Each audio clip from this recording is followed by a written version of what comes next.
جنگل کا بادشاہ۔ کسی جنگل میں ایک شیر رہتا تھا۔ سب جانور اس کو اپنا راجا مانتے تھے۔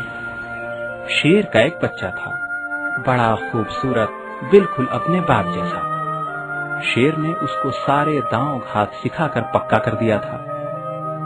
جب بوڑھا شیر مرنے لگا تو اس نے اپنے بچے سے کہا، شیرو، اب میں مرنے کے قریب ہوں۔ ہر جینے والے کے لیے موت ضروری ہے، یہی اللہ کا قانون ہے۔ ویسے تو تم ہر طرح ہوشیار ہو، پھر بھی ایک نصیحت تمہیں اور کرتا ہوں، تم اس پر عمل کرنا۔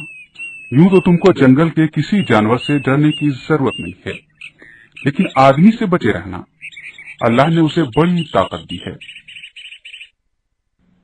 شیر کے بعد شیر کا بچہ جنگل کا راجا بنا۔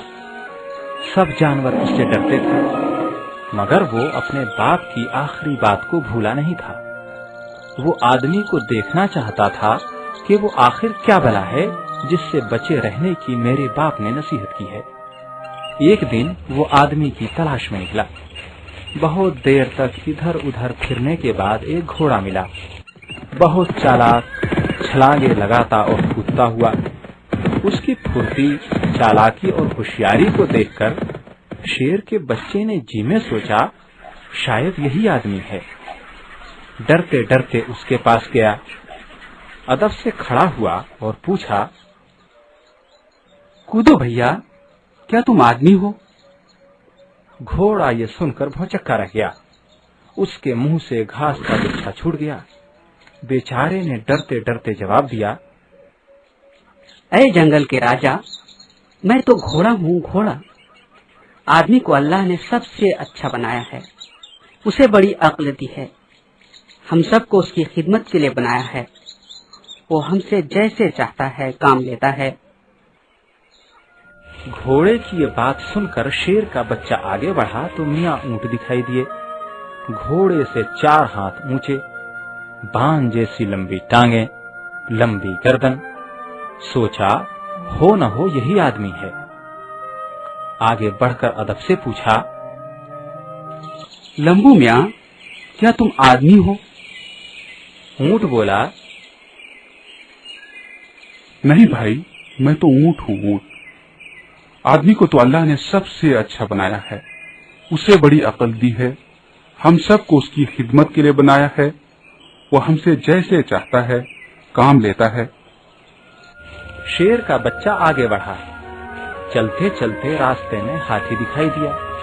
وہ ایک بڑے پہاڑ کی طرح اٹھا چلا آ رہا تھا۔ کتنا بڑا ڈیل ڈول، بڑے دانت آگے کو نکلے ہوئے، موٹے موٹے پیر جیسے کھمبے، چوڑے چوڑے کان جیسے سوپ، اور پھر منہ پر سب سے عجیب چیز سونڈ۔